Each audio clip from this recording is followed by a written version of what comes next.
Hola, buenas tardes a todos y a todas. Estamos nuevamente encontrándonos en este espacio que nos genera el Plan Nacional de Lectura Santa Fe. Y hoy tenemos un encuentro muy especial.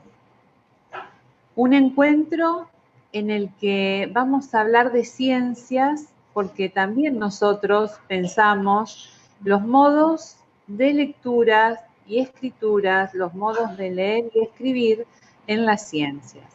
Bueno, en primer lugar quiero darles la bienvenida, saludarlos a todos, a todas los que nos están viendo, escuchando. Les traigo el saludo de la ministra de Educación, la licenciada Adriana Canteros, y del viceministro de Educación, el doctor Víctor de Bloch.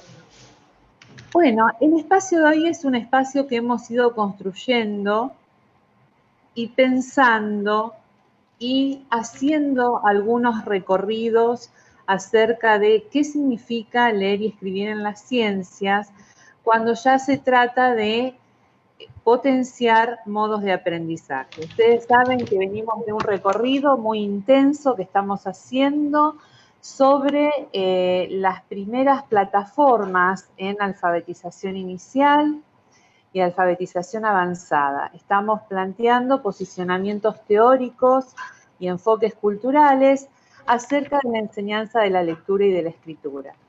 Pero, como nosotros venimos consensuando y venimos trabajando en comunidades académicas, sabemos que estos modos tempranos de leer y escribir, a la larga, tienen que posibilitar el desarrollo de un pensamiento conceptual que, en algún momento, cuando un sujeto se plantea continuar sus estudios superiores, tenga las bases y las herramientas conceptuales y cognitivas para poder leer, por ejemplo, una teoría científica. Entonces vamos desde lo pequeñito, que es esa alfabetización inicial e incipiente, hacia desarrollos complejos que tienen que ver con las estructuras de las ciencias. Y no solamente las estructuras de las ciencias en sí mismas, sino también cómo se van conectando y relacionando esos conceptos que pertenecen a una ciencia, a otra y a otra. Eso lo hablábamos recién con Damián. Bueno, quiero volver a saludarlos a todos y a todas, a invitarlos e invitarlas a esta tarde donde vamos a charlar sobre qué significa leer en ciencias y cómo también nosotros, los docentes, hacemos también recorridos lectores. Y en esto me acuerdo de una frase muy potente de Mempo Giardinelli, cuando dice: somos lo que leemos. Hoy tenemos una tarde muy especial porque estamos con colegas, amigos, lectores y escritores, investigadores de la Universidad Nacional de Quilmes, que nos honran con su participación en este evento. Bueno, y en esta tarde nos acompañan Claudia Arango, es doctora en Ciencias Sociales y Humanas por la Universidad Nacional de Quilmes, magíster en Género, Política y Sociedad por la Facultad Latinoamericana de Ciencias Sociales, la FLACSO, profesora y licenciada en Educación por la UNCI, miembro investigador del Grupo de Investigación en Enseñanzas de las Ciencias, integrante del programa de investigación, discursos, prácticas e instituciones educativas de la UNCI. Sus líneas de investigación actuales abordan el estudio de la perspectiva de género en los materiales de la escuela secundaria y las representaciones sociales que tiene el cuerpo docente de la escuela media acerca de los géneros. La profesora, la doctora Claudia Arango, es desde el año 2009, es codirectora de numerosos proyectos de extensión de la Universidad Nacional de Quilmes, profesora del nivel superior y maestra del nivel primario. Qué hermoso recorrido y qué trayectoria impresionante, Claudia. La verdad que es un placer hoy poder estar en esta mesa charlando contigo. También nos acompaña el ingeniero Damián Lamper, que es ingeniero en alimentos, egresado de la Universidad Nacional de Quilmes, profesor del nivel medio. Actualmente se encuentra realizando el doctorado de la en la Universidad Nacional de Quilmes en Ciencia y Tecnología con una beca CONICET. El tema sobre el que está investigando Damián es la enseñanza de la ciencia y la tecnología de los alimentos y el desarrollo del pensamiento crítico en la escuela secundaria. Damián es miembro del grupo de investigación en enseñanza de las ciencias e integrante del programa de investigación, discursos, prácticas e instituciones educativas de la UNCI. También se desempeña como profesor, instructor de la asignatura Preservación de Alimentos de la carrera de Ingeniería en Alimentos. Es jefe de trabajos prácticos de matemática en la Facultad de Ciencias Veterinarias de la Universidad Nacional de La Plata y en asignaturas de Ciencias Naturales y Matemáticas en el nivel medio. Ha participado en distintos congresos nacionales e internacionales sobre el tema enseñanzas de las ciencias, que es, digamos, es una búsqueda que nos ha encontrado hace unos años, compartiendo también uno de esos espacios por donde vamos atravesando y vamos transitando, quienes tenemos ciertas inquietudes. Y bueno, en esa oportunidad nos conocimos con Damián, también en una búsqueda acerca de cómo potenciar las prácticas de escritura. Él estaba en el tema de la formación de doctorandos y yo realizando mis búsquedas y mis itinerarios en la formación de docentes del nivel primario. Bueno, en el año 2019, Damián ha obtenido por segunda vez una mención especial del Premio Viva Lectura, otorgado por la Fundación Santillana, Baori y el Ministerio de Educación, Ciencia y Cultura de la Nación. Ha participado en diversas actividades de investigación y actualmente se encuentra dirigiendo un proyecto de extensión denominado Laboratorios Educativos de Agroalimentos y Zoonosis. Bueno, la verdad que es muy interesante. Yo quisiera que podamos empezar a charlar, que empecemos a darle forma a este conversatorio, porque también nos acompañan un grupo de investigadoras que han participado del proyecto y en la escritura del libro Educación, Ciencia, Tecnología y Sociedad del editorial Aula Taller. Son todos investigadores del modelo CTS, que es un modelo de investigación y es una forma de comprensión de las ciencias que realmente nos resulta muy, muy interesante y queremos saber de qué se trata, queremos conocer un poco más acerca del libro. Bueno, así que adelante. Bienvenidos a todos y a todas nuevamente. Y bueno, Damián o Claudia, no sé quién empieza. Bueno, buenas tardes. Primero y principal, muchas gracias por la semejante presentación y además por el espacio y la invitación para poder compartir justamente lo que venimos haciendo y lo que venimos trabajando con distintas personas que van participando.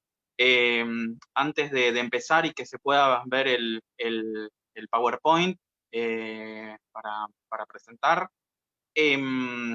primero y principal agradecerles nuevamente a ustedes, a las personas participantes, es decir, a quienes participaron en la escritura del libro que justamente mencionaste. También a Claudia y un saludo en especial a la doctora Silvia Porro, que no pudo participar de esta charla, pero que es digamos, el cimiento yo diría, de todo lo que fuimos llevando a cabo en la parte educativa. Así que, bueno, gracias Silvia, y lo digo públicamente, y creo que la mayoría coincidimos en eso. Así que bueno. Bueno, entonces, para comenzar, Yo no me aparece el que se está compartiendo la presentación, ¿puede ser?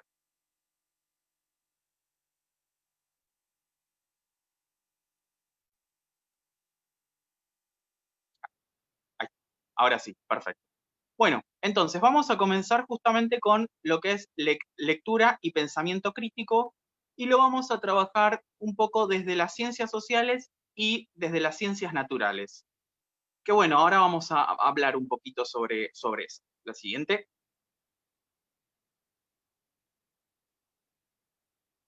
Bien, ¿desde dónde estamos trabajando esta charla?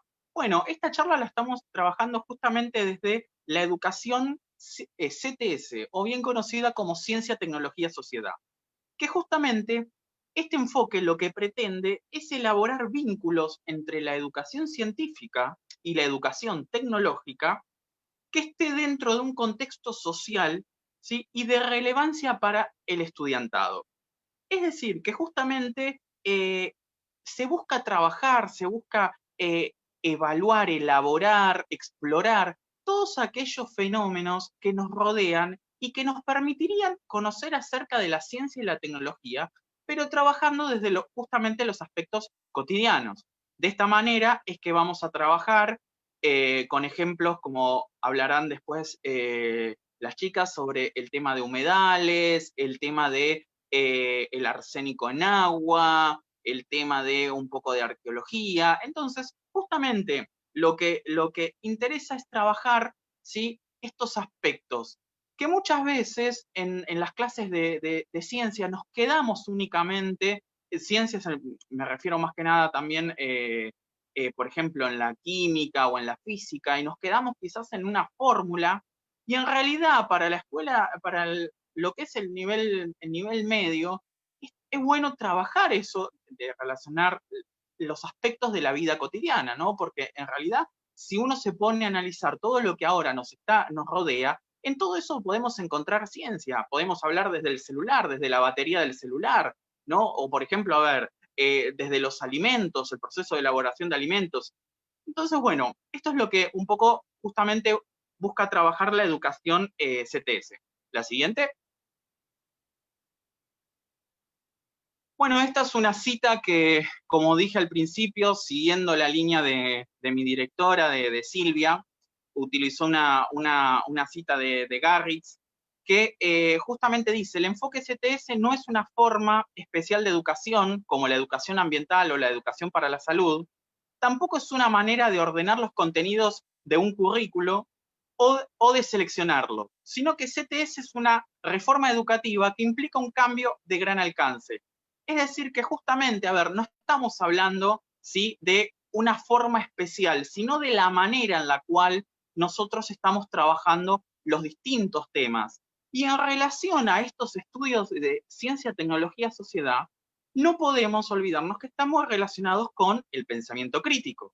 Y en relación al pensamiento crítico está relacionado la lectura crítica. La siguiente diapositiva. Y le cedo a continuación la palabra a la doctora Arango. ¿Qué tal?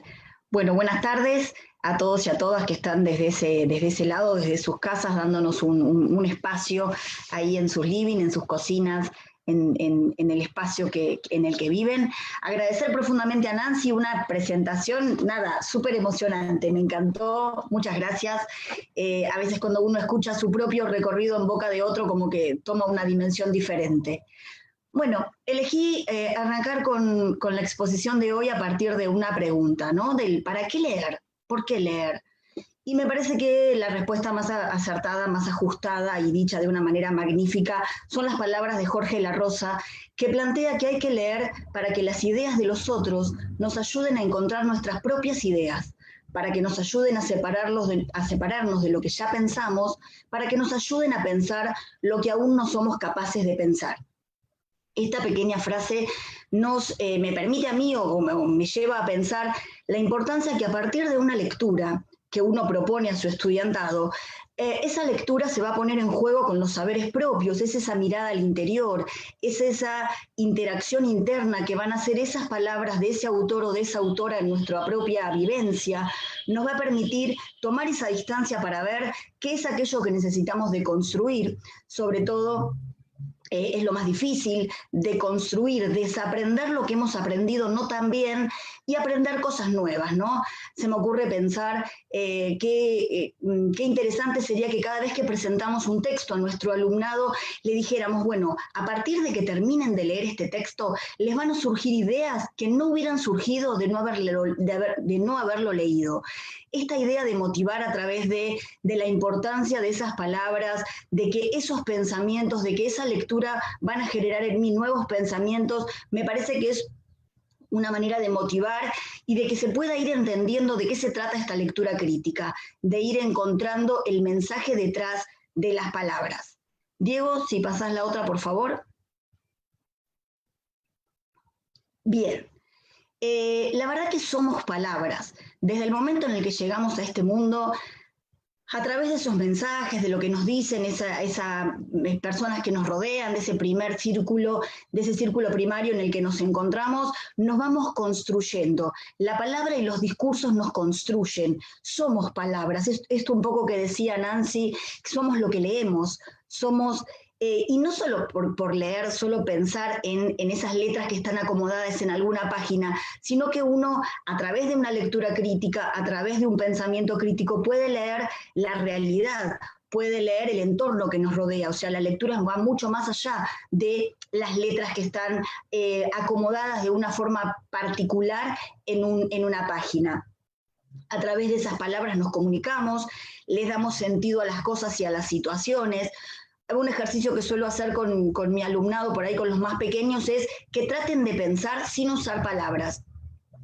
Y piensan un rato y empiezan a decir, sí, se puede, a través de imágenes. Bueno, dale, contame. Y en un paisaje, bárbaro, ¿y qué ves en el paisaje? Y montañas, árboles, ríos, bárbaro. Pero ¿sabes qué? La montaña no sabe que se llama montaña, el árbol no sabe que se llama árbol. Todos esos nombres fueron atribuidos por los seres humanos y tienen una cuestión caprichosa, que fue de esa manera ese nombre que se les otorgó, y eso hace que uno construya las formas y que se relacione con esos objetos de una manera particular. Por eso es muy importante el material que nosotros seleccionamos para entregar a nuestro estudiantado, que tiene que ser cuidadosamente elegido, y no solo por decir, bueno, voy a entregar este material porque es con el que yo acuerdo. No, puede ser un material con el que no acuerde y que sirva para la reflexión. Por eso la importancia de lo que nos reúne hoy, que es la lectura crítica. Bueno, qué mejor que traer a Foucault, ¿no? Que nos plantea que los discursos no deben ser tratados como conjuntos de signos, sino como prácticas que forman sistemáticamente los objetos de los que hablan. Yo me animo a sumar los objetos y las personas, ¿no? Los sujetos también de los que hablan, somos formados a través de ese lenguaje, de esas palabras, de esos discursos que nos atraviesan, ni hablar de los discursos que nos atraviesan en la escuela, por la que nuestro estudiantado está pasando entre 15 y 16 años dentro de la escuela. Fíjense la cantidad de discursos que atraviesan esas subjetividades. La próxima, Diego, por favor. Bien, lectura crítica, actividad humana, por lo tanto no natural. Entonces, al desnaturalizar esta lectura crítica, nos damos cuenta que en realidad es una actividad que se construye. Como decía Nancy en la presentación, esta lectura que se espera que sea un ejercicio habitual desde el nivel inicial, en el que de a poquito se va acercando a los peques esa lectura literal, ¿no? La que nos transmiten los cuentos, los personajes, que nos va introduciendo en ese mundo maravilloso que tienen las letras, los libros que nos permiten, los libros tienen esa magia que cuando uno los escribe, y la verdad que tengo la suerte de haber participado en la escritura de algunos capítulos, de algunos libros, se va a resignificar de una manera diferente en la persona que lo lea. Entonces, comenzamos con esa lectura literal, Después, en las prácticas educativas, se tiene que ir transformando esa lectura inferencial, donde ciertas partes del texto se van a poner en juego entre sí, donde se van a relacionar personajes y ciertos contenidos, y de a poquito ir construyendo esa lectura crítica, que es la que nos permite ir un poco más allá, la que nos permite descubrir el mensaje atrás de las palabras. Como diría Vygotsky, la escuela tiene que ser el espacio por excelencia donde se presentan instancias, ya no hablemos de aprendizaje, sino de desarrollo, en donde esa lectura va a ser una experiencia que atraviesa a las personas y que las modifica. La próxima, Diego, por favor.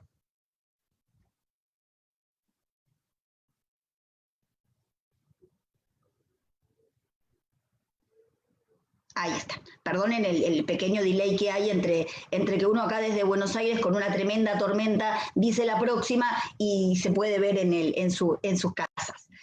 Bien, a partir de una adaptación de Moreno y de Forero, la idea de entender cuáles son las competencias y habilidades que se van a poner en juego con esta lectura crítica. Lectura crítica que tiene que ser guiada, que tiene que ser mediada, que tiene que ser moderada por las docencias que habitan las aulas. Aulas presenciales, como extrañamos a diario, las aulas virtuales en las que nos encontramos por esta pandemia que nos tiene todos medios aislados. Esa lectura crítica permite la comprensión del texto más allá de lo escrito, más allá de la propia palabra, entendiendo las ideas subyacentes, la no neutralidad, las ideologías propias de autores y autoras. Permite a ese lector o a esa lectora tomar posición frente al tema e ir creando su propia opinión, su fundamentación, su argumentación, que después permite generar estos debates, reconocer diferentes géneros discursivos, los contenidos, diferentes opiniones, visibilizar el poder performativo del lenguaje. Y acá me quiero detener un ratito, esto debería ser fundamental en los institutos de formación docente. Tenemos que ser muy conscientes del poder performativo del lenguaje, porque nuestros lenguajes, nuestros discursos dentro del salón, como los discursos que entregamos a nuestros alumnos, generan un impacto muy fuerte en sus propias subjetividades. Y es muy importante, y esto se los digo desde la perspectiva de género, que es la que me encuentro hoy por hoy investigando, es muy importante en los diferentes discursos, los discursos gestuales, los discursos hablados, y lo que se ofrece como material al estudiantado para digamos, pensarlo como ese generador de performatividad, como ese impacto en la subjetividad. La lectura crítica también nos permite desarrollar la capacidad analítica, comprender las posibilidades técnicas y de los nuevos soportes discursivos, bueno, nuevos soportes que hoy por hoy, fíjense cómo nos atraviesan, prestar atención a las connotaciones. O sea, es básicamente una lectura diferente y a la que tenemos que ir alcanzándoles de a poco a nuestro estudiantado. La próxima. Bien, esa lectura crítica va a devenir en un pensamiento crítico, que en palabras de Inés Aguerrondo significan o nos quiere hacer pensar en tenemos que darle a nuestro estudiantado el saber hacer con saber y con conciencia. Esa comprensión lectora, esa lectura crítica que va a permitir también la escritura, una expresión escrita correcta, que no es fácil aprender a escribir. De hecho, hay autores que plantean que uno no aprende nunca porque cada situación de escritura es diferente. También va a permitir la resolución de situaciones problemáticas, que tiene que ver un poco con esto de la lectura, más allá de la lectura sola del texto escrito. Poner en práctica una imaginación, una creatividad epistemológica, un poco lo que les contaba Nancy en la introducción, esto que tiene que ver con pensar a la situación del conocimiento como una situación como de doble mirada, ¿no? Esta mirada desde el objeto que se enseña, desde este contenido a enseñar y de este sujeto que aprende, ¿no? Desde dónde está, desde dónde ir a buscarlo, a dónde ir a buscarlo, de qué manera entregarle y acercarle ese conocimiento. El pensamiento crítico que permite analizar el entorno social y comprometerse éticamente, ejercitar la recepción crítica de los medios de comunicación, trabajar y planificar en equipo, que a veces no es tan sencillo como pareciera, y poder transmitir a nuestro estudiantado, ubicar, seleccionar y utilizar de manera crítica la información que hoy por hoy, y a aquellos que tienen la dicha de tener conexión a Internet, que tienen, parece que uno tuviera toda la información al alcance, pero tener la posibilidad para discernir cuál es la correcta y la oportuna en cada momento, eso es lo importante. La próxima, Diego, por favor. Bien, estas prácticas escolares enmarcadas en este formato, en este modelo de ciencia, tecnología y sociedad, están pensadas para un profesorado que haga una lectura crítica, flexible del diseño curricular, que busque generar interés, que tenga las expectativas muy altas en su estudiantado, que pueda estimular, que pueda indagar, trabajar de manera colegiada. Y estas actividades puestas en práctica generan diferentes actitudes en el estudiantado, que sea más activo, que se involucre, que investigue, y realmente el desarrollo del pensamiento crítico. La próxima, Diego, por favor. Bien, para cerrar este fragmento de mi exposición, también quise elegir una frase de Carlos Escliar que dice: tengo la sensación de que si no leyera tantos libros, tantos mundos, tanta tierra, tantos rostros, tantas vidas, lloraría, amaría, pensaría, percibiría y reiría de otro modo. Entonces, somos eso, somos lo que leemos, somos palabras. Gracias. Muchas gracias, Claudia, por tu presentación, pero bueno, ahora volvemos a retomar en este diálogo. Rocío, ¿hay alguna consulta, hay alguna pregunta para responder hasta el momento? No, hasta el momento no hay ninguna consulta en el chat. Perfecto. Bien, seguimos agradeciendo a todas las personas que están participando. Bueno, retomamos entonces.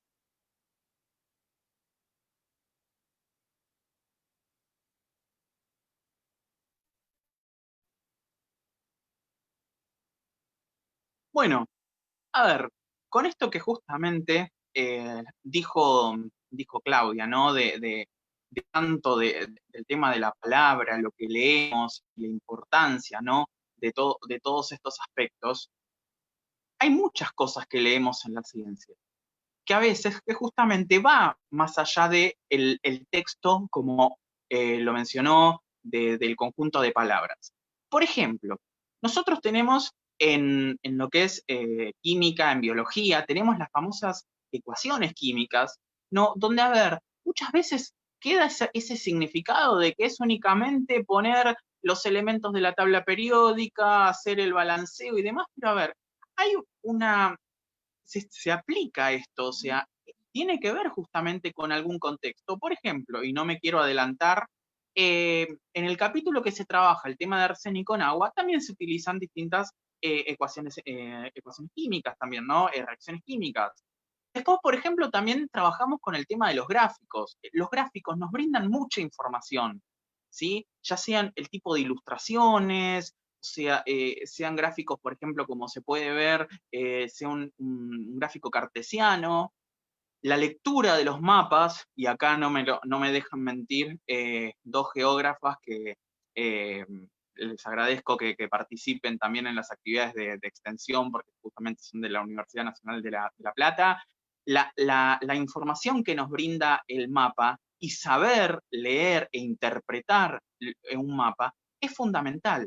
Y lo mismo ocurre, por ejemplo, cuando nosotros abrimos cualquier página de libro o abrimos a ver cualquier libro, ya sea de escuela secundaria, de escuela primaria, y nos encontramos, no sé, con algún aparato o sistema del organismo. Eso también tiene una lectura, ¿no? Entonces, justamente, esta es la importancia de poder utilizar estos recursos y poder brindar, ¿sí?, estas explicaciones, esta exploración, ¿sí?, esta vinculación justamente con el contexto social. Y ahí es donde entra un poco esto de trabajar desde justamente el enfoque CTS. La siguiente diapositiva. Entonces, qué mejor, y acá agradecemos la predisposición, que mencionar este material que trabajamos y que fuimos desarrollando, la verdad que, y lo digo con mucho cariño, se trabajó esto, porque no solamente en el cariño hacia lo que es la enseñanza de la ciencia, sino también en la comodidad en la cual trabajamos entre nosotros, o sea, todas las personas que participaron. Y que bueno, este material justamente lleva a las aulas estas cuestiones de indagar aquellos aspectos o aquellos problemas de la sociedad, ¿sí?, a los cuales nosotros nos estamos enfrentando, y de una manera de poder trabajarlo de forma interdisciplinaria, ¿sí? Y justamente rompiendo con esta disputa de las ciencias sociales y las ciencias naturales que ahora vamos a mencionar también. Y bueno, este material justamente propone propuestas, digamos, de educación científica con enfoque CTS, y que es un material que podría ser utilizado por el profesorado de los distintos niveles educativos de forma de que llegue la educación CTS al aula, ¿sí? La siguiente diapositiva.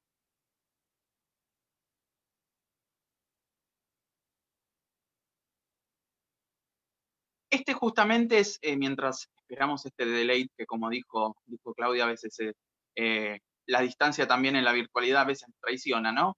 Y este material justamente acerca propuestas que están relacionadas con los aspectos de la sociedad hoy en la actualidad, ¿no? Yo no quiero mencionar los capítulos que van a mencionar a continuación las autoras, pero lo que sin mencionar algunos temas que, por ejemplo, también trata el libro y que no se incluyen en la presentación de hoy, ¿no? Pero, por ejemplo, a ver, uno de los capítulos en el cual participé tiene que ver con la alimentación del perro.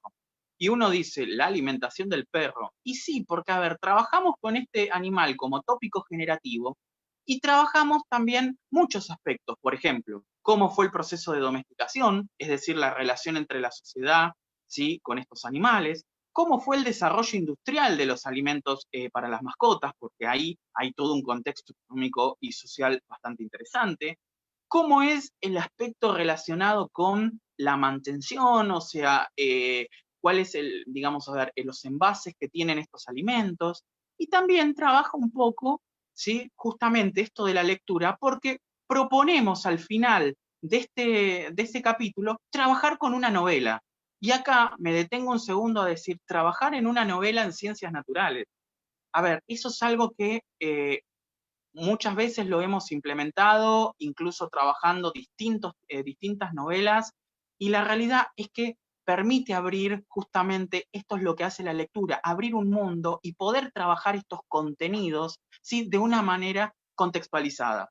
Y bueno, ¿qué es lo que incluye este libro? Tiene el prólogo a cargo de la doctora Silvia Porro, ¿sí?, quien también es compiladora de este material. Este material después tiene una primera parte que trabaja sobre el recorrido histórico de los estudios CTS, ¿sí?, donde participaron dos personas de las cuales yo también admiro mucho, que son de la Universidad de las Islas Baleares, la doctora María Antonia Manacero Mas y el doctor Ángel Vázquez Alonso. Y a continuación también se presentan 12 propuestas didácticas que van desde la alimentación del perro, envases plásticos, arqueología del paisaje, los alimentos y la Navidad, la manipulación de los alimentos en la Navidad. Fíjense, a ver, un aspecto tan cotidiano y que permiten también trabajar aspectos así de microbiología. Y también, justamente esto que les mencioné antes, de romper con la vieja disputa de las ciencias sociales y las ciencias naturales. Que qué mejor que lo mencione a continuación la doctora Arana. Cortito, me meto de vuelta, porque ustedes por ahí están viendo ahí la imagen de Dora Barrancos y la asocian inmediatamente con el lenguaje inclusivo. La verdad que el libro es cierto, está escrito en lenguaje inclusivo. Dora es una defensora de los derechos de todas las minorías, y es sumamente útil, pero acá con Damián nos tomamos una licencia de incluirla también. Pensando en esto, en una oportunidad tuve la posibilidad de escucharla en una charla donde ella planteaba que todas las ciencias son sociales, y obviamente me agrandé, que yo que vengo de las ciencias sociales, porque salen de la cabeza de alguien. Esto habla de la no neutralidad de la ciencia, salen de la cabeza de una persona, así que todas las ciencias son sociales. más allá del chiste, lo que buscamos es romper con esta disputa de que cuando se habla de ciencias parece que solo se hablara de las ciencias exactas y naturales, y en realidad la verdad que nuestra propuesta, nuestras propuestas están pensadas desde las dos caras de las disciplinas, ¿no? Lo social y lo natural. Gracias. Gracias a vos, Claudia. Nadie mejor que vos puede justamente dar este tipo de presentaciones. Y bueno, ahora sí, la siguiente. Entonces, ¿qué mejor que mencionar distintas propuestas para trabajar este enfoque CTS, el desarrollar el pensamiento crítico y justamente trabajar la lectura crítica a partir de distintos temas? Por eso vamos a mencionar el tema de los humedales, de la yerba mate, el arsénico en agua, los biocatalizadores, la megaminería, el aparato locomotor y la arqueología, y la seguridad alimentaria y el. Para eso nos acompañan el equipo de autoría de este libro, que realmente les agradezco mucho siempre estar predispuestas para este tipo de actividades: la magíster Ludmila Cortizas, la licenciada Romina Fernández Varela, la licenciada Rocío García Lázaro, la licenciada Jimena Usquiza, la profesora Solange Castañeda y la estudiante Ada, pronto por defender su trabajo, de Ingeniería en Alimentos, Micaela Condolucci. Así que bueno, a continuación se hará mención de las distintas propuestas.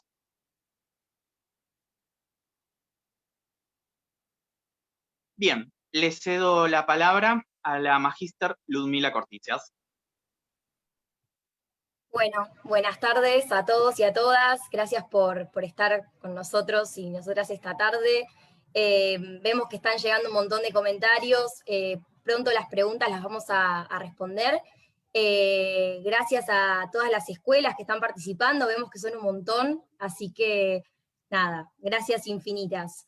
Le voy a pedir a Diego si por favor puede apretar un botón más en la diapositiva si salen las imágenes.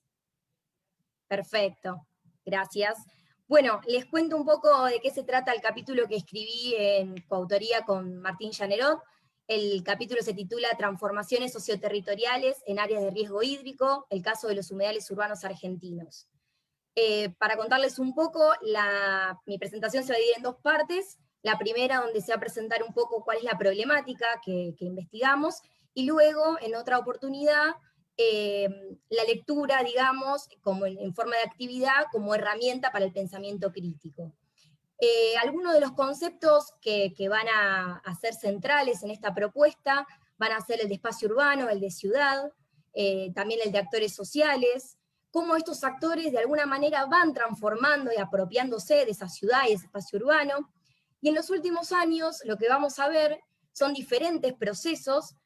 En esta oportunidad, puntualmente, la propuesta sostiene que se van a dar una serie de procesos de expansión de la ciudad, pero no solo en cualquier área, sino en áreas bajas y de humedales, que van a tener diferentes funciones ecosistémicas. Como se puede ver en la imagen que dice antes, este es el humedal en estado natural, tal cual se ve, y para mencionar algunas de las funciones ecosistémicas que tienen, estos ecosistemas van a generar una gran regulación de excesos hídricos en episodios de intensas precipitaciones, van a ayudar a la infiltración en circunstancias de subestada, van a proveer, entre otros servicios ecológicos, el refugio de la diversidad, la depuración de las aguas, también van a posibilitar diferentes actividades culturales, van a ser áreas inundables, áreas bajas, como se ve en la imagen, que se le ve, que se encuentran grandes acumulaciones de agua, van a funcionar como grandes esponjas naturales que van a colaborar en la mitigación de crecientes y también la recarga y descarga de agua subterránea.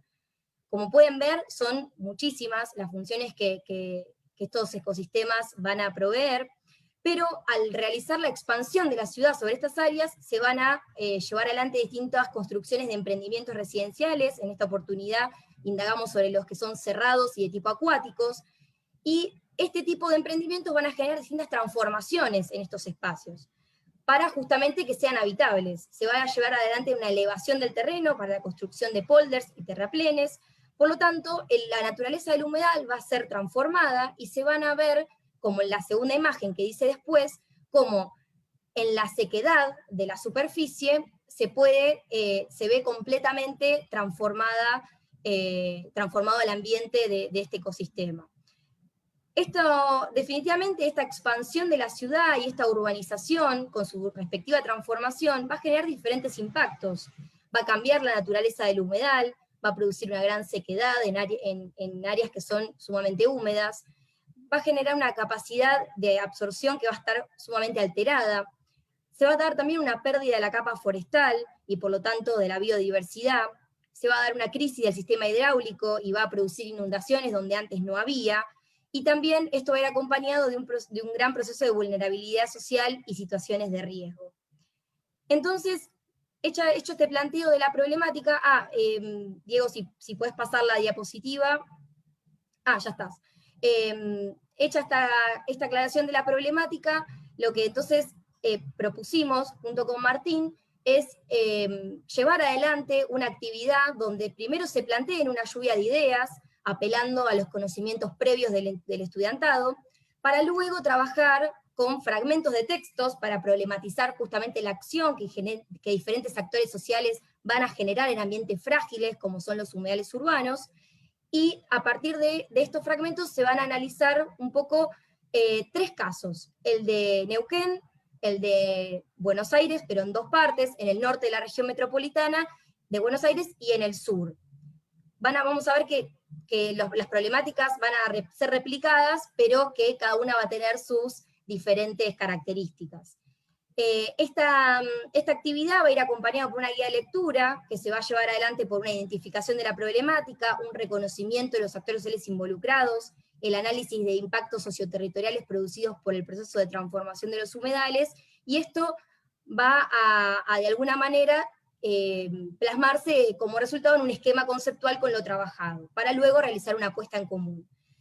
Una propuesta que ustedes pueden elegir la que quisiesen. A mí me parece que es muy rico el tema del trabajo en grupo, porque los distintos estudiantes pueden ir intercambiando pareceres, opiniones, los conocimientos que traen previamente y qué les despertó la lectura, y el rol que un poco va a tener el docente en este caso va a ser justamente supervisar la tarea, estar por si surge alguna duda, y bueno, ver cómo va avanzando cada grupo. Bueno, paso la palabra y muchísimas gracias. Muchas gracias, Luzmila, por la presentación. Aprovecho antes de presentar a la licenciada Rocío García Lázaro, mencionarles que, bueno, que el libro, después les brindaremos los datos de contacto para quien desee justamente poder tenerlo. Y también no olvidarnos y mencionar que, bueno, muchas de las propuestas que salieron de este libro tienen que ver con actividades de extensión que venimos llevando a cabo hace bastante. Así que, bueno, ahora sí, ¿hay alguna pregunta, algún comentario? Sí, Dami, en primer lugar, si pueden repetir el nombre del libro, así quienes no pudieron tomar nota lo hacen, eso en primer lugar. Bien, el libro justamente se llama Educación, Ciencia, Tecnología y Sociedad, y que lo edita justamente la editorial Aula Taller. Bien, ¿quieren saber también dónde pueden encontrar este material? Por ejemplo, ¿estará disponible en la web? El material, justamente al final de esta presentación, están los teléfonos de contacto y el correo para quienes deseen justamente adquirir el material, así que después dejamos pausada esa presentación para que lo puedan visualizar, pero de cualquier forma igual menciono que justamente lo pueden buscar a través del Facebook de Ediciones del Aula Taller o del Instagram también. Bueno, un momentito, han hecho varias preguntas, lo que queremos compartirles es que nosotros vamos a ir respondiendo a las preguntas. Han preguntado, por ejemplo, a lo mejor ustedes, como no son de esta provincia, no saben, una de las docentes pregunta si Este enfoque de CTS tiene que ver con los núcleos interdisciplinarios de aprendizaje que nosotros tenemos en la provincia de Santa Fe. Y creo que sí, que son enfoques que se cruzan, que tienen cuestiones en comunes, como por ejemplo la interdisciplina.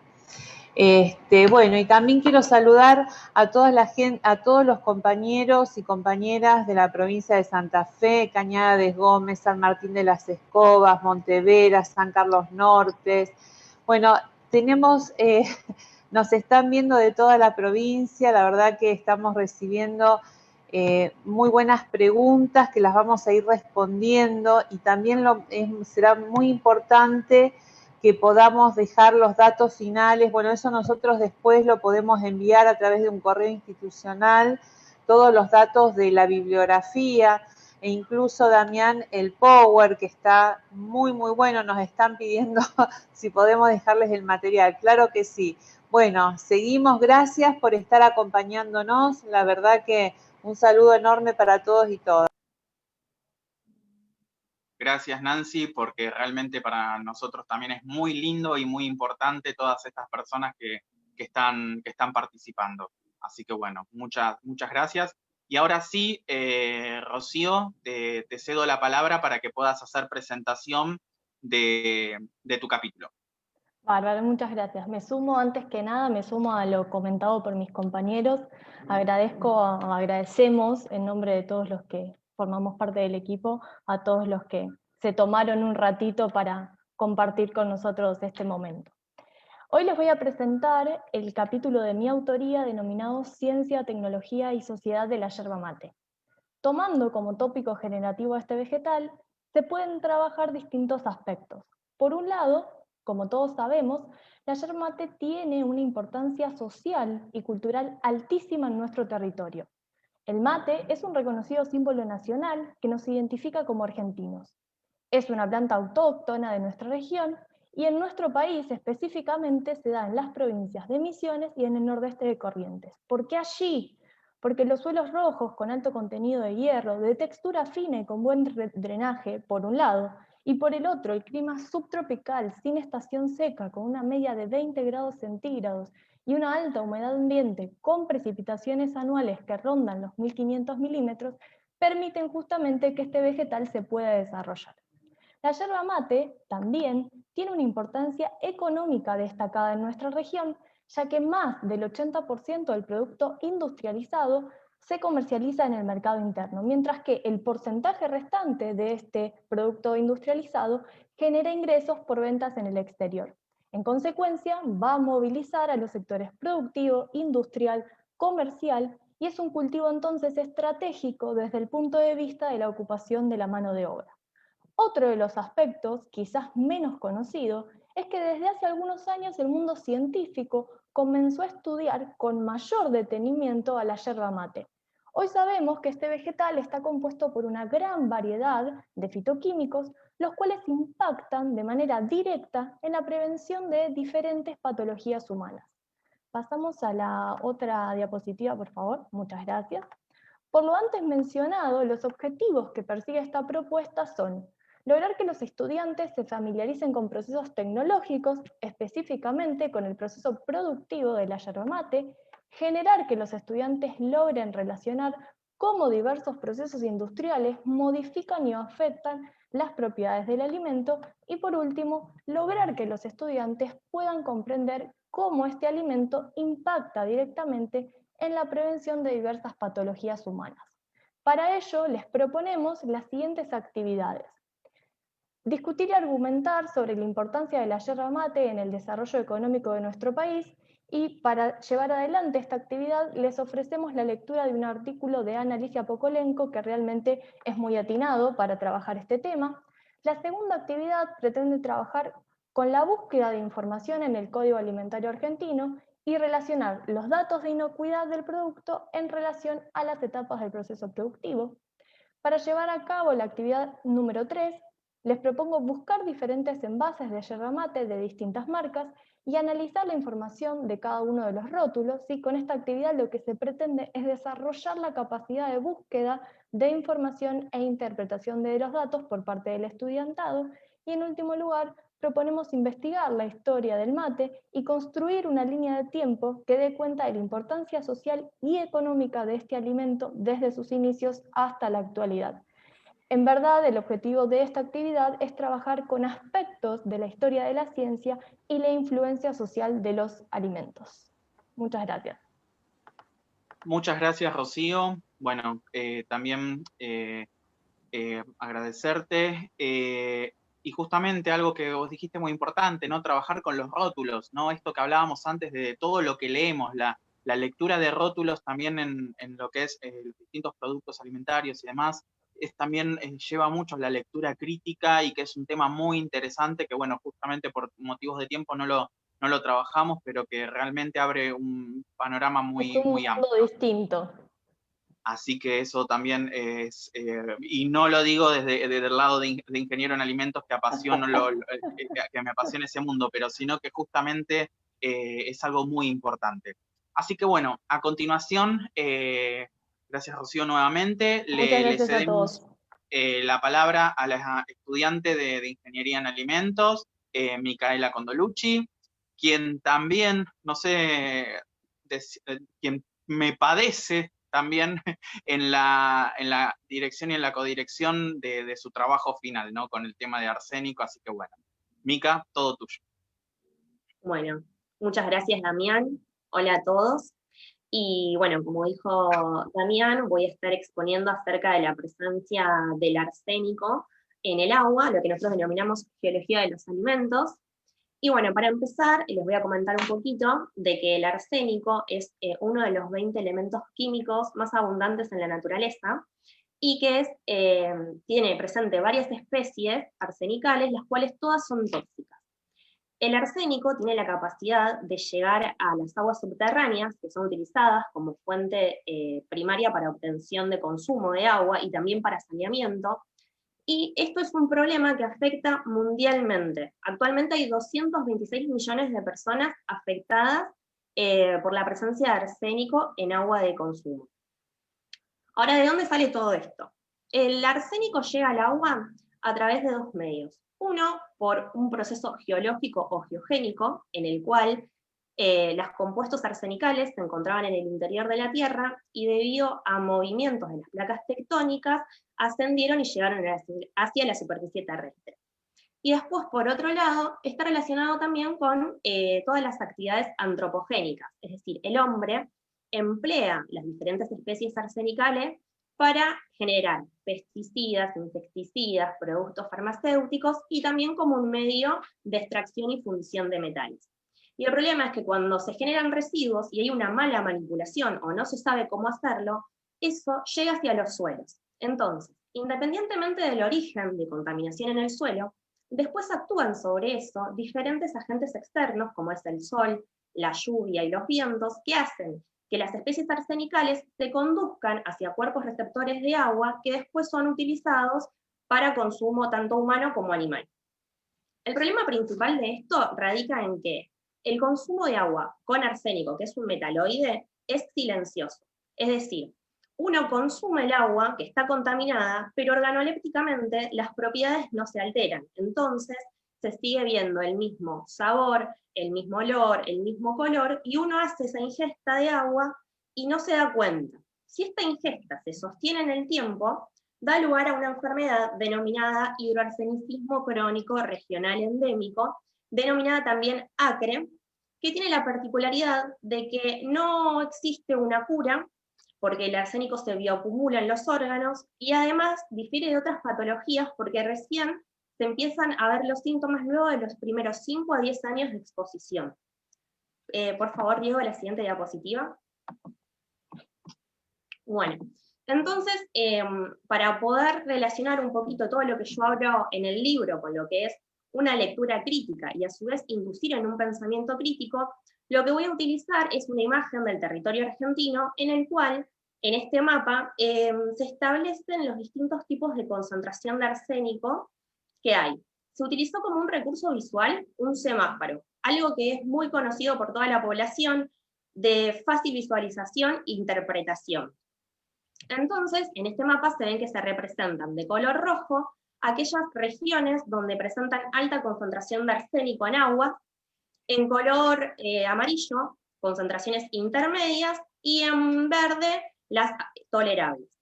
Entonces, si hacemos una lectura así muy rápida de este mapa, podemos ver que hay zonas que están bien localizadas los focos de contaminación, siendo las provincias de Salta, Córdoba y Santiago del Estero. Pero después también se puede sacar como una segunda aproximación de que indirectamente la distribución de arsénico en agua no es homogéneo. Entonces lo que yo propongo ahora es hacer un pensamiento crítico para buscar cuáles son las causas por las que no es homogénea su distribución. Entonces para eso vamos a tratar de relacionar esto con conceptos previos que seguro todos conocen por haberlos visto en distintas materias como geografía, ciencias naturales, como es el tema del clima y del relieve. Si, por ejemplo, vemos las zonas donde se encuentran localizada la contaminación, lo que vamos a ver es que está cerca de las zonas de la cordillera de los Andes, en el caso puntual de Salta de Jujuy, o en encadenamientos montañosos más pequeños como las sierras en Córdoba. Entonces, esto nos puede aproximar a que el origen de ese arsénico está relacionado con el vulcanismo que justamente dio origen a estas elevaciones.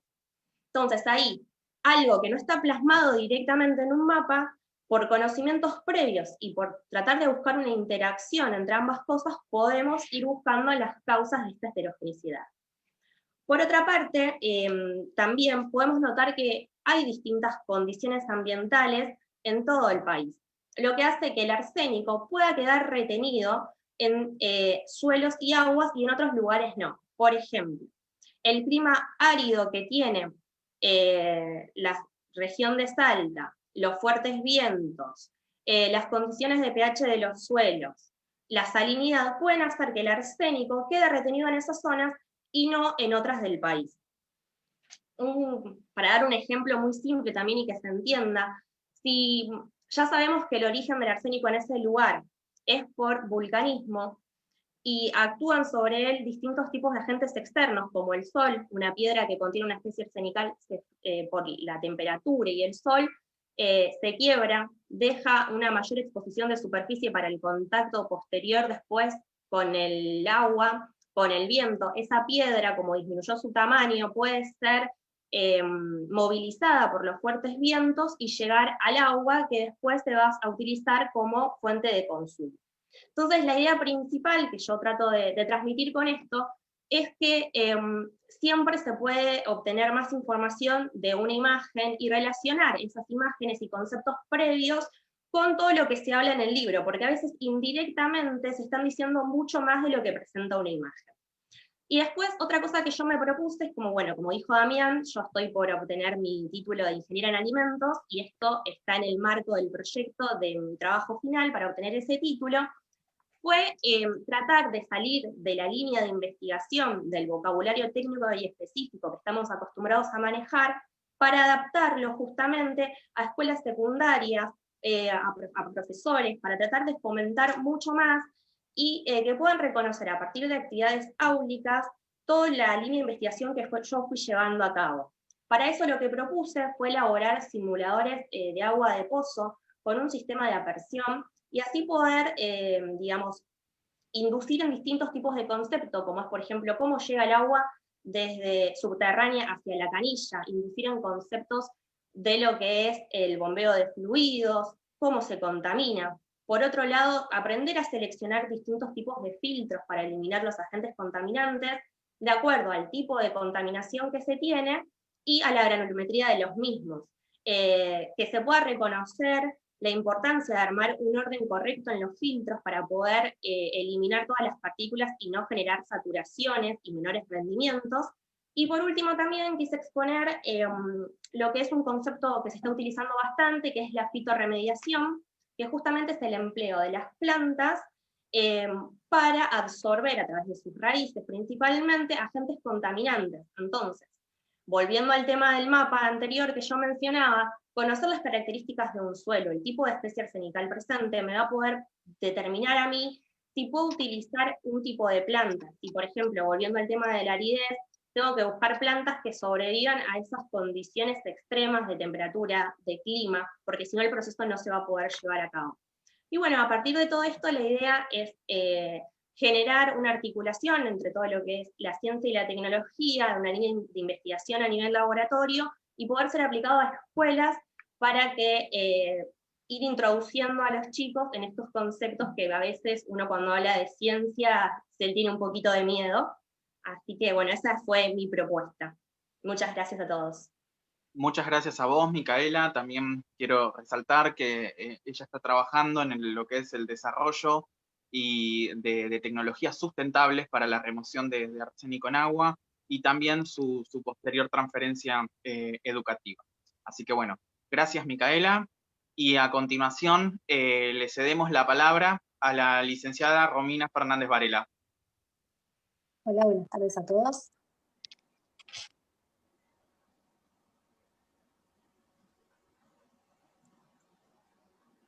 Bien, en el capítulo que escribimos junto a Elizabeth Leukovic, que denominamos biocatalizadores en acción, quisimos relacionar el tema de reacciones químicas con los biocatalizadores. Los biocatalizadores son herramientas tecnológicas, normalmente son enzimas que se pueden obtener de cualquier sistema biológico, animales, plantas, microorganismos, pero últimamente se ha extendido dicho término hacia cualquier sistema que posea actividad enzimática, ya sea un complejo enzimático, una organela celular, o bien un trozo de fruta, un trozo de verdura, etc.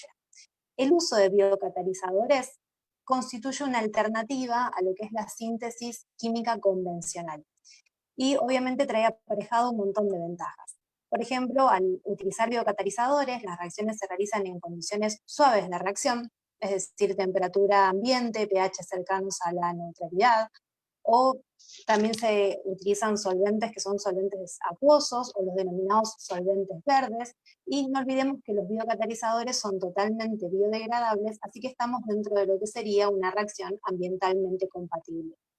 Otra de las ventajas que tiene el uso de biocatalizadores es que aumenta la velocidad de reacción. Cuando la velocidad de reacción aumenta, el tiempo en el que el sustrato pasa a ser un producto es mucho menor.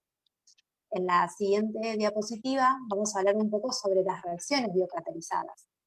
Como en toda reacción química, necesitamos un material de partida que vamos a denominar sustrato. El sustrato es aquel que se va a unir a la enzima para transformarse en uno o varios productos.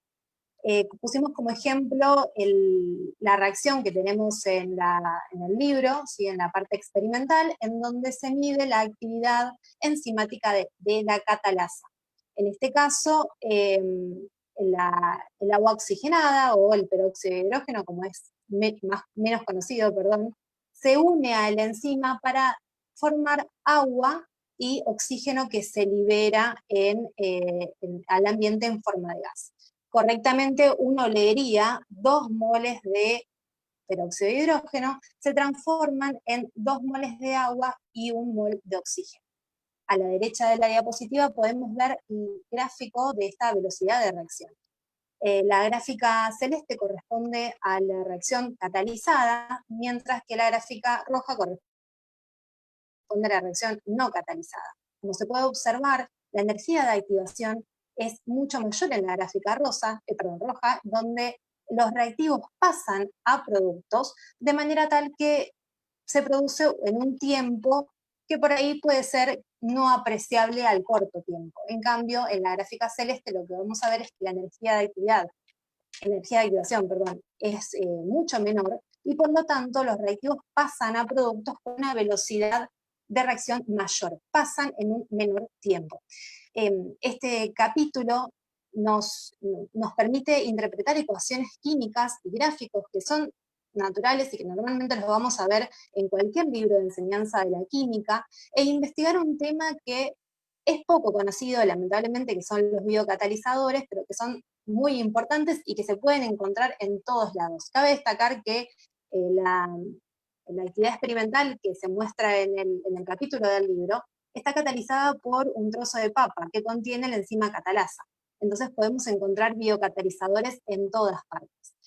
La idea en este caso de realizar la actividad es que el alumnado no se quede únicamente con la práctica experimental, sino que y que sea algo visual, sino que también puede interpretar, leer y explorar las partes de una reacción química y también las partes de un gráfico o de los gráficos que se pueden desprender a través de estas prácticas experimentales.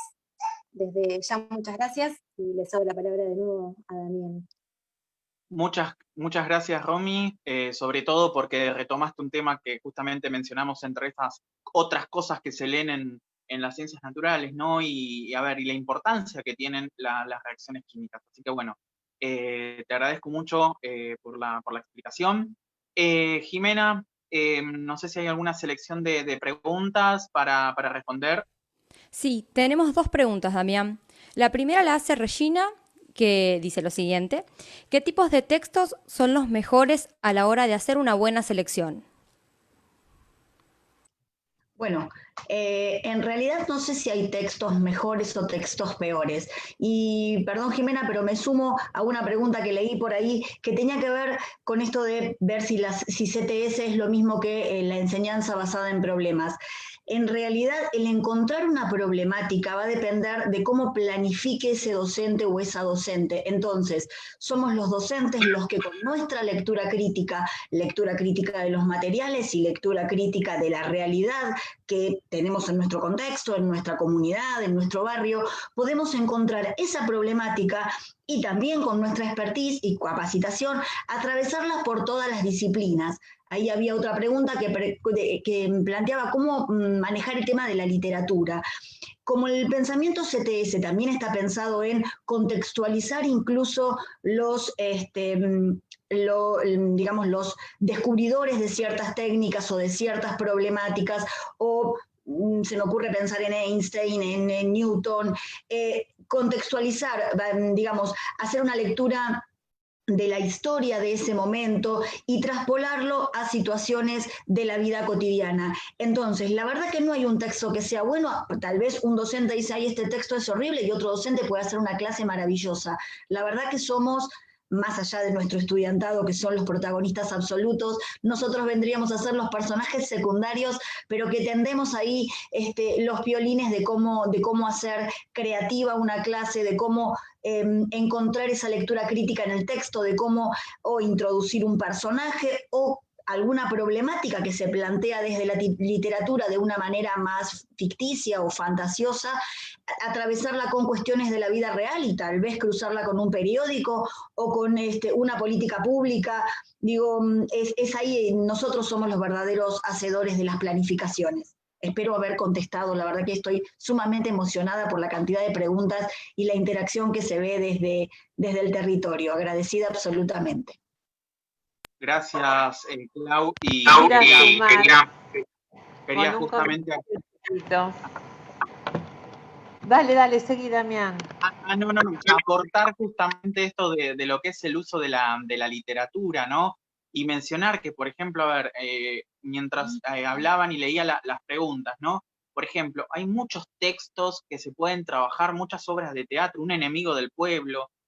También, por ejemplo, hay una novela que yo soy fanático y que realmente le mando también saludos a la autora, que se llama Historia de los hidros y los oxis, donde justamente las moléculas de agua son protagonistas, y realmente, a ver, dentro de las ciencias naturales, la biología, la química, podemos trabajar muchísimo con la literatura, y justamente porque ahí es donde abrimos esta ventana de creatividad y digamos, de trabajar la emoción del estudiantado, la motivación, y trabajar justamente a partir de situaciones concretas, ¿sí?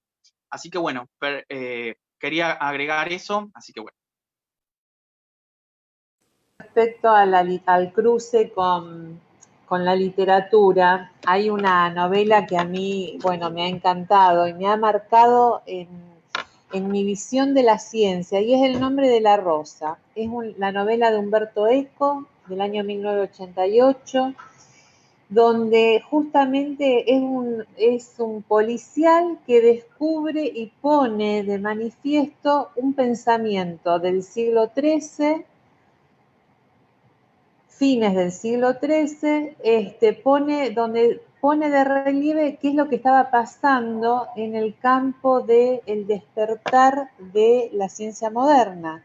Entonces, a través de esta figura, que es William de Baskerville, En realidad, William es una mezcla de dos personajes que piensa Eco, y es justamente un investigador, y es una novela que a mí me sirvió para enseñar el desarrollo de las ciencias modernas, introducir a mis estudiantes en lo que es el mundo de la pedagogía y hablar, bueno, de los pedagogos clásicos. Realmente los cruces están hasta con Harry Potter. Vos sacaste una diapositiva donde estaban todos los títulos de novela. Bueno, yo soy la responsable de eso. Porque me pareció que iba a ser muy largo y en realidad, fíjate, Harry Potter, una poción mágica, cuántas reacciones físicas y químicas y cuántas cuestiones se pueden trabajar a partir de ahí. Y nosotros, pienso en los más pequeños, ¿no es cierto? Cuando trabajamos cuentos de brujas y duendes y magos y trabajamos las pociones mágicas en el aula, bueno, cuántas cosas podemos hacer a través del juego, de la fascinación y de lo que es la magia que nos aporta la literatura. Porque eso en realidad, cuando uno dice el científico es un pensador que piensa solo, que produce, que escribe. No, el científico es un hombre, una mujer que se comunica con el mundo, que tiene una imaginación que es producto de esa relación con el mundo y trabaja en grupos, como ustedes están evidenciando en esta propuesta. Estamos viendo que nos encontramos con todo un equipo que está pensando problemáticas desde las ciencias, dentro de una carrera, en el contexto de la extensión que tiene la Universidad de Quilmes, pero bueno, estamos hablando de equipos, de gente que está pensando y haciendo ciencia. Y realmente, bueno, un agradecimiento enorme. Me encantaría que podamos tener otro encuentro, porque me parece que hay muchas preguntas que nos van a llegar y nos van a seguir llegando. Y quería pedirles si ustedes pueden hacer el cierre, comentar algo más sobre el libro, porque nos están pidiendo el libro, que es realmente interesantísimo. Bueno, muchísimas gracias a todos los que nos están acompañando, a todos y a todas, los compañeros y compañeras que están haciendo preguntas y nos están pidiendo que avancemos con otro encuentro.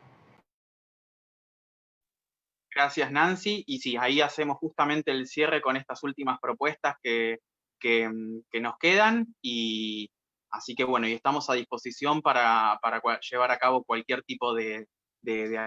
Así que bueno, Jime, te dejo a vos la palabra. Bueno, perfecto.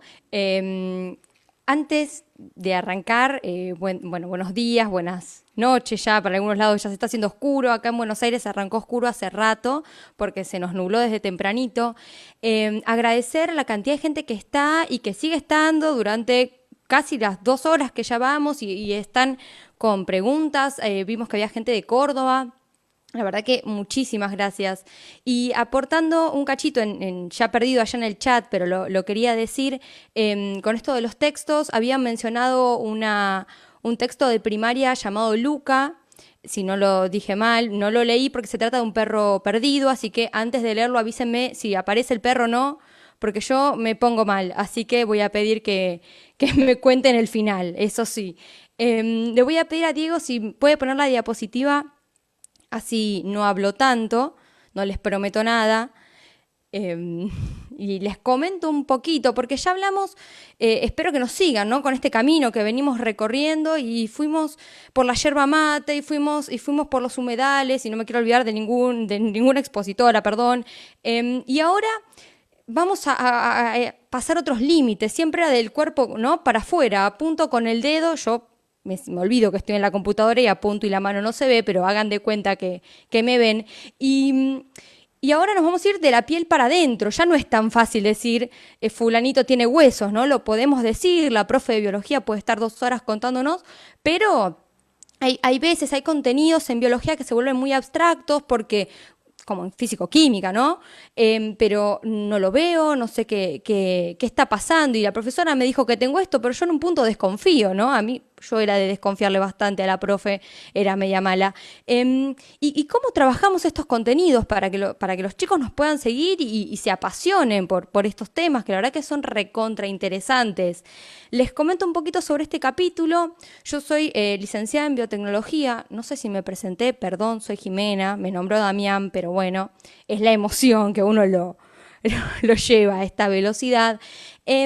Y soy licenciada en biotecnología, trabajé desde el lado genético en el proyecto arqueológico Quilmes, para variar, ¿no? Todos de la misma zona. Trabajamos con restos óseos encontrados en la manzana histórica, que esto ya hay un dato para la gente de historia, ¿no?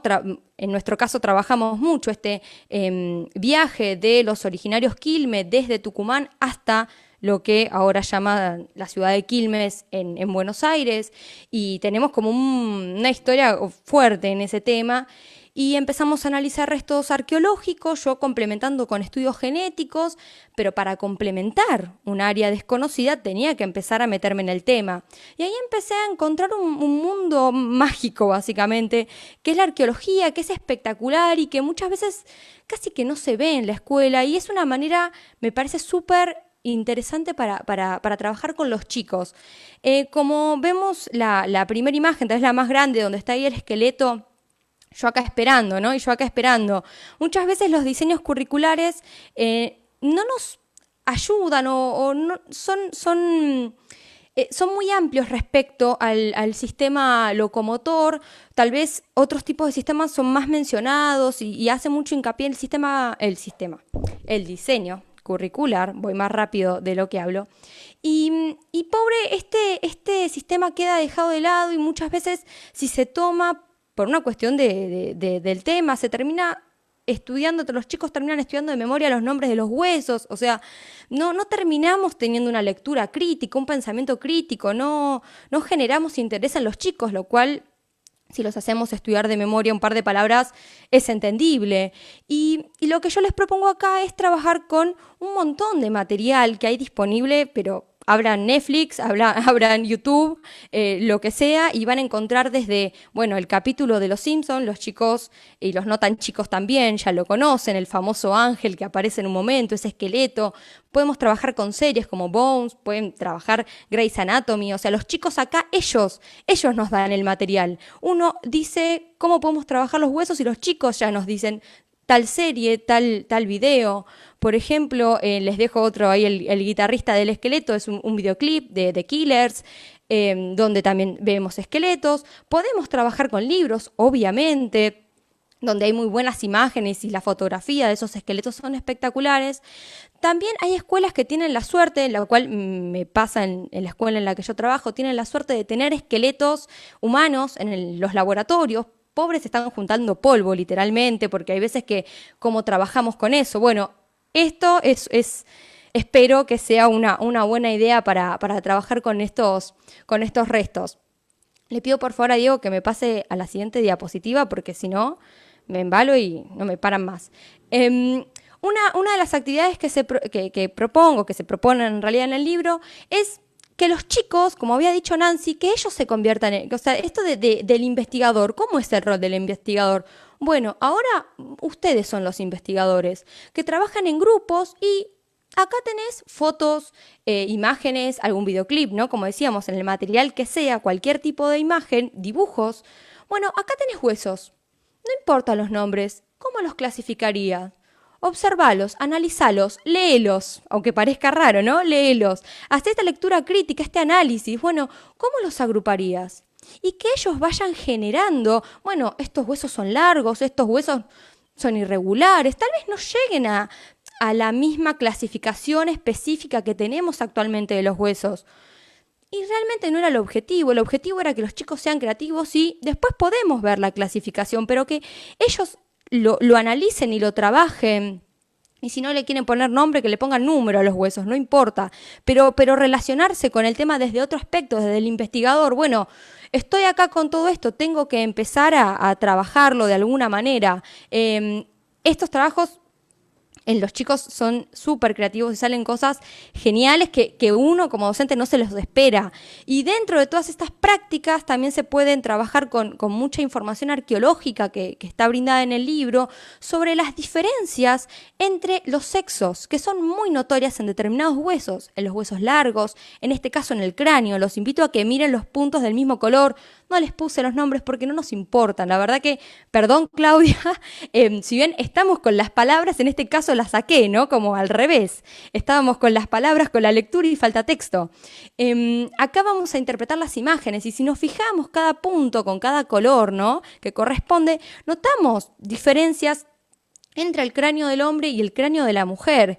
Y por ejemplo, que es algo que me surgió en la misma práctica, esto de trabajar, bueno, estos huesos que yo te brindo, imágenes, sea un esqueleto, ¿no? Bueno, ¿qué sexo tiene? Yo a los chicos los hago analizar el sexo del esqueleto que tenemos en el colegio y le ponemos nombre también, ¿no? Este es todo un evento hermoso. Y sacamos la edad, podemos saber un montón de cosas en base a ese esqueleto. Y dentro de ese análisis también surge una gran problemática que se genera en, bueno, es de sexo femenino. ¿Sabes que no? Como mucho será sexo mujer o sexo hombre. Y ahí se abre otro debate que tal vez no se esperaba, que es un debate de género. Y ahí podemos seguir trabajando interdisciplinariamente con un montón de otras materias. De ahí trabajar por ejemplo, con la ley ESI, obviamente. Se generan debates muy enriquecedores y los chicos se apropian del conocimiento de otra manera, se divierten, me parece que es algo recontra entretenido y ser críticos. Voy a redondear porque soy un peligro, pero también esto de ser peritos, de bueno, ahora vamos a analizar esta película si los representaron bien o no. Y para los chicos es genial. Así que redondeo, muchas gracias y te dejo, Damián, para el próximo pase. Gracias a vos, Jime. Y bueno, y ahora sí, para ir cerrando, dejamos las últimas dos exposiciones, que es la de la doctora Claudia Arango, que va a hablar justamente de género y seguridad alimentaria, y la de la profesora Solange Castañeda, que va a hablar justamente de la megaminería. Así que bueno. Bueno, vamos a tratar de ir redondeando. Diego, si podés poner la diapositiva. Les cuento que esta propuesta está pensada para trabajarla en diferentes años de la escuela secundaria, en cuarto, quinto, sexto año y en los institutos de formación docente. Ahí ven las materias, desde geografía, salud y adolescencia, biología, proyecto de investigación, y la verdad que surgió a partir de la lectura crítica de los Objetivos de Desarrollo Sostenible de la Organización de las Naciones Unidas, que allá por el 2015 se juntaron y, diseñaron 17 objetivos de cara a un cambio para el año 2030. El cuarto objetivo dice educación inclusiva y de calidad, y el quinto igualdad de géneros. Pero fíjense qué loco que cuando uno lee el documento, el mismo documento dice que las mujeres y las niñas puedan gozar de los mismos derechos y las mismas oportunidades que los varones. Acá la perspectiva de género está puesta solo en el binomio clásico de varones y mujeres, ¿no? Confundiendo el sexo con el género. ¿Qué pasa con las otras minorías? Por eso es esta lectura crítica que parte de un documento oficial, donde se está diciendo que se va a trabajar la igualdad de géneros y en realidad ya desde la redacción hay una incoherencia. Por eso ahí el mono del Rey León, que planteaba una frase muy interesante, que es ver más allá de lo que se ve, ¿no? Encontrar algo más allá de lo que está escrito. La próxima diapositiva también se las hago cortitas. Ahí tienen un fragmento en rosa de un documento de la FAO, que también es de la Organización de las Naciones Unidas, que plantea que los niveles de desigualdad de género y de inseguridad alimentaria están relacionadas porque parece que las políticas públicas no alcanzan efectivamente a las mujeres y las niñas, como si la selección y manipulación de los elementos no fuera importante para toda la población, ¿no? Y está solamente cerrada en cuanto a mujeres y las niñas, ni hablar de esas dos imágenes que tienen ahí al costado que son fuertemente estereotipadas, nuevamente como si no en las casas no fuéramos muchos y muchas las que manipulamos los alimentos. Así que la idea es agudizar la mirada dentro de las actividades ofrecerle a los chicos que puedan leer la política pública, que puedan leer y seleccionar fragmentos donde uno va a ir guiando ese ojo para que de a poquito se vaya convirtiendo en crítico. Y nada, prometí cortito, así que le paso la posta a la última de las propuestas. Gracias, Claudia. Y ahora sí, le cedemos la palabra a la profesora Solange Castañeda, quien va a presentar la última propuesta. Hola, buenas tardes a todos y a todas. Bueno, mi propuesta es sobre extractivismo en la Argentina, el uso de la aplicación de megaminería o minería a cielo abierto en la Argentina. Por eso lo titulé La cordillera pura dinamita, porque es el modo de extracción que se utiliza en la Argentina para la extracción de los minerales metalíferos. Bueno, yo elijo trabajar esta propuesta desde una perspectiva, yo soy profesora de geografía, elijo trabajar desde una perspectiva crítica de la geografía para demostrarle a los alumnos que la apropiación y la transformación de ese espacio, ¿sí? de ese espacio que pertenece a una sociedad, implica la construcción y el uso y la transformación de un territorio. Siempre trato de poner en escena la interacción entre los diferentes actores sociales, y como nosotros en geografía definimos al territorio como una lucha de poderes, en esta propuesta didáctica se va a ver la lucha de poderes entre los diferentes actores sociales que participan, que son las empresas multinacionales, ¿sí? Los gobiernos locales y las comunidades que viven en esos espacios. La idea de la propuesta es promover el conocimiento del modelo extractivo que se da en la Argentina actual y las escalas a diferentes impactos, ¿sí? Este tema lo di tanto en la escuela secundaria como en el nivel terciario, y lo trabajamos como proyecto ABP también, porque se puede analizar esta problemática desde diferentes perspectivas, ¿sí? Y además se busca analizar los conflictos político-territoriales, sociales y ambientales que genera el modelo de desarrollo vigente que existe en la Argentina y los intereses de los diferentes actores sociales. La técnica y los recursos que voy a llevar adelante, la primera técnica es la de lluvia de ideas, ¿sí? Para la puesta en común de este conjunto de actividades, ¿sí? Para poder llevar adelante el objetivo.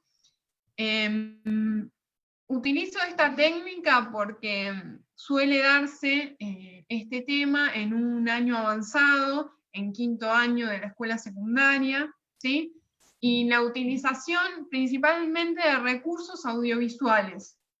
Es un tema en el cual hay bastante información trabajada, y tenemos bastante material audiovisual como imágenes, ¿sí? Y la imagen siempre tomándola como generador de espacio de debate y de lectura alternativa, que eso era lo que queríamos plantear acá, una lectura alternativa para promover un espacio crítico del tema, ¿sí? Por eso acá se ven el antes y el después, en la diapositiva se ve el antes y el después de la extracción con minería a cielo abierto.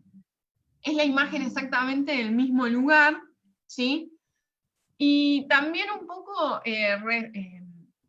resolver sin texto, sin la carga de tanto texto de lectura, sino con el aporte audiovisual que tenemos en la web, ¿sí? La importancia de la lectura de las imágenes como recurso didáctico.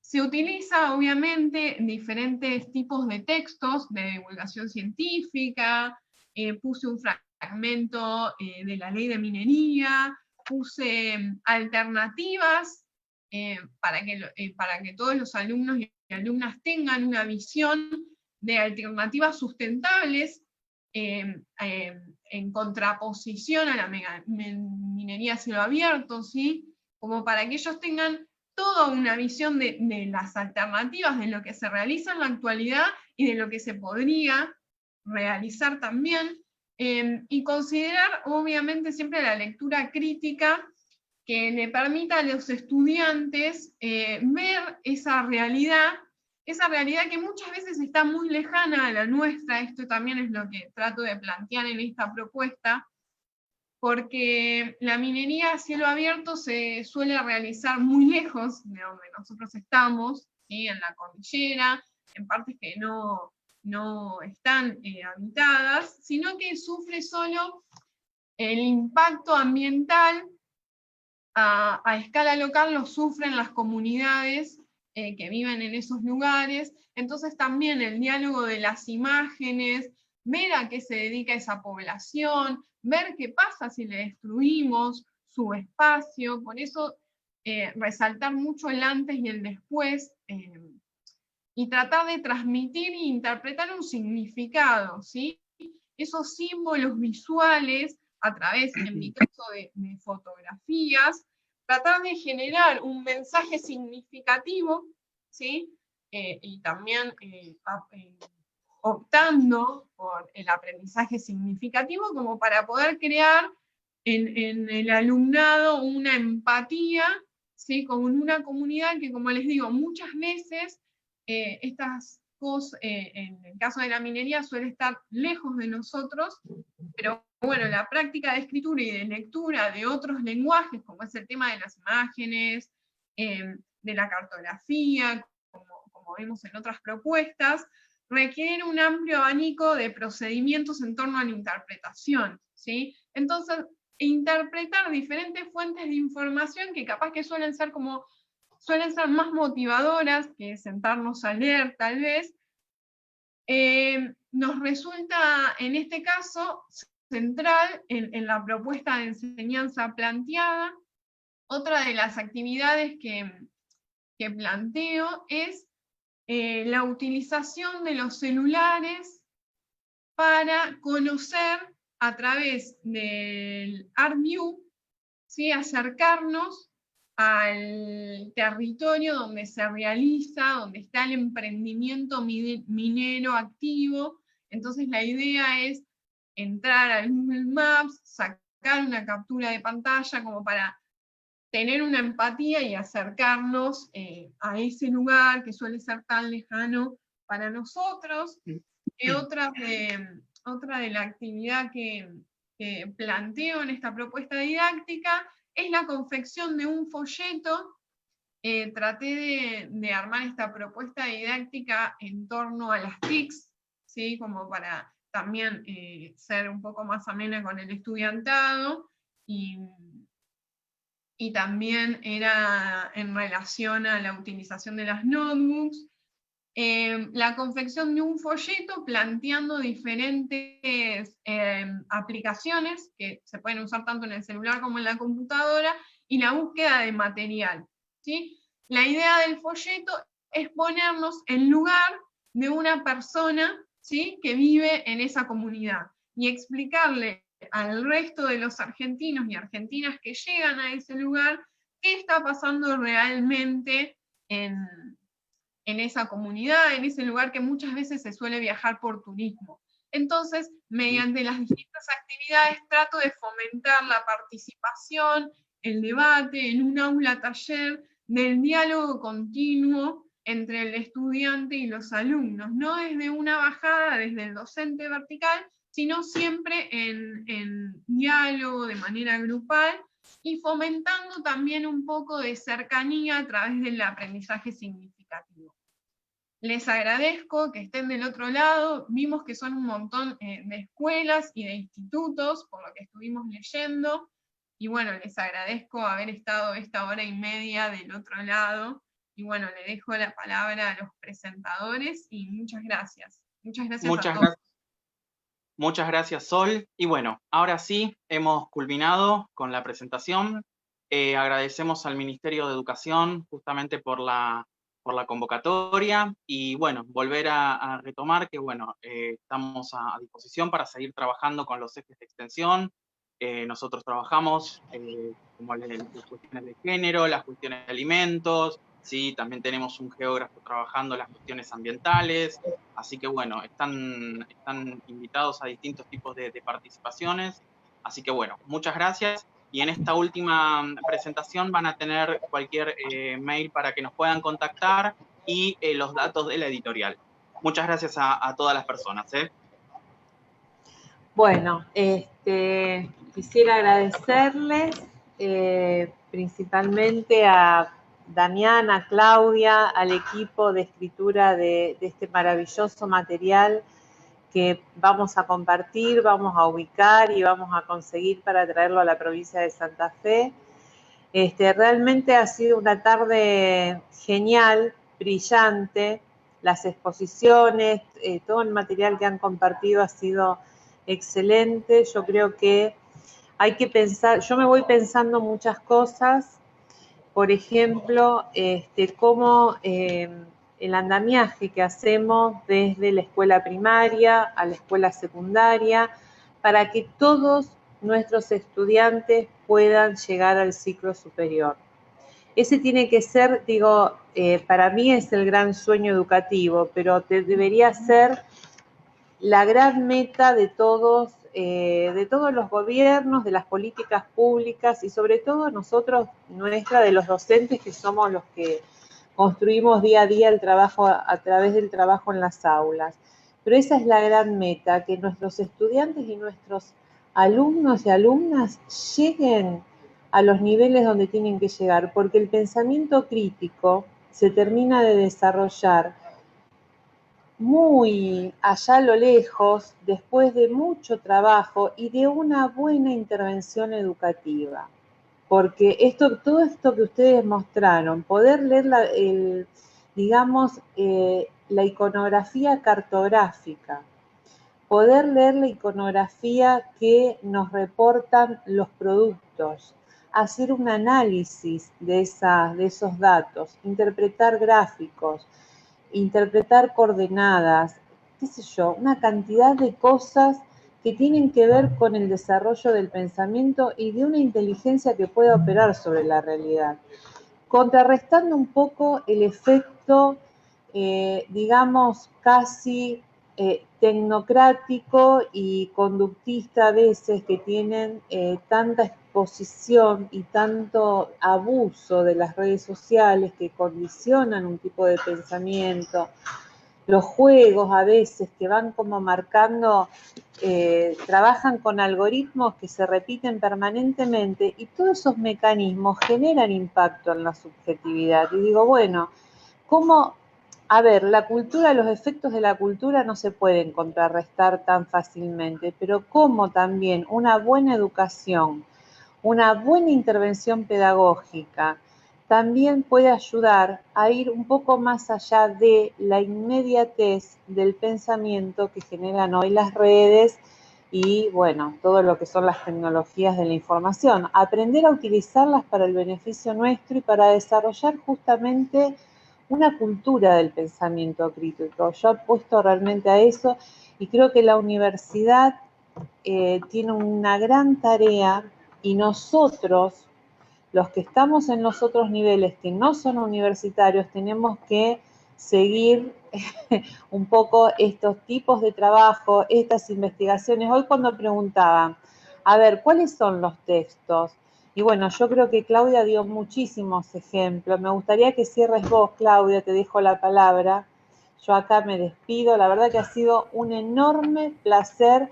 Y bueno, ya me están pidiendo otro encuentro. Bueno, la verdad, sumamente feliz, creo que hablo un poco por todo el equipo, sumamente feliz por esta interacción, por esta posibilidad que nos dieron de contarles un poco cómo pensamos la educación. Estoy absolutamente de acuerdo con vos, Nancy, en que el currículum lo hacemos vivir nosotros en cada instancia en el aula, y somos los docentes los que manejamos ese barco y tenemos la gran responsabilidad de generar estrategias y de generar clases que permitan ese desarrollo del pensamiento crítico, que es chiquitito, que se va dando pasito a pasito, pero ahí es donde estamos. Y nuevamente muchísimas gracias, coordinemos cuando quieran otro encuentro que para nosotros va a ser un placer enorme, y la verdad que hacemos lo que corresponde, somos todos egresados de universidades nacionales que se pagan con los impuestos de la gente y sentimos que tenemos la obligación de devolverle a la gente eso que nosotros pudimos tener, que hoy es nuestro título, pero que hay que devolverlo en acciones concretas. Así que un placer enorme, muchísimas gracias a todos los que están del otro lado, y nada, nos quedamos yo llena, no sé cómo voy a hacer para salir por la puerta porque estoy como súper ancha, súper emocionada. Muchísimas gracias. Bueno, gracias a ustedes, ha sido un placer enorme, un aplauso gigante porque realmente fue una fiesta. Espero que podamos tener otros encuentros. Y bueno, gracias a todos por acompañarnos, y desde el Plan de Lecturas, desde el Plan Nacional de Lecturas Santa Fe, les damos las gracias. Son muy bienvenidos y bienvenidas y bienvenidas a nuestra provincia, y ojalá podamos trazar algunas redes de intercambio que serán muy, muy interesantes para todos y todas. Bueno, muchas gracias. Un gran gusto.